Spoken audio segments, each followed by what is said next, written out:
Russia begins mass production of new mass deployment drone.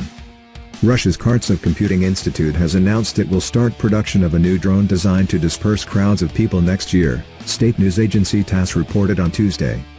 The Shershen, or B, is a hexacopter drone that functions much the same as the more common quadcopter drone, although it uses ultrasound and infrasound to disperse crowds, and is designed for use in a domestic security context. The move could signal growing fears among the country's elite that civil unrest could break out as frustration grows over Russia's international isolation and punishing Western sanctions.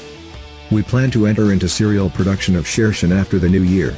From mid-December to January, we can already show the hexacopter in action, Vitaly Dolgov, head of the Research Institute's Unmanned Vehicle Research Laboratory, told TASS. The Shershen is also combat-capable and equipped with radar and camera jamming technology for intelligence gathering. The launches come amid the effective use of drones, which are increasingly being shaped by unarmed aerial vehicles. Earlier this month, Iran admitted to providing Russia with a small number of Shahed 136 drones, which Kyiv claimed had been used to target energy infrastructure. In addition to dozens of commercial drones, Russian forces have used domestically made Forposts and Inokhodets attack drones.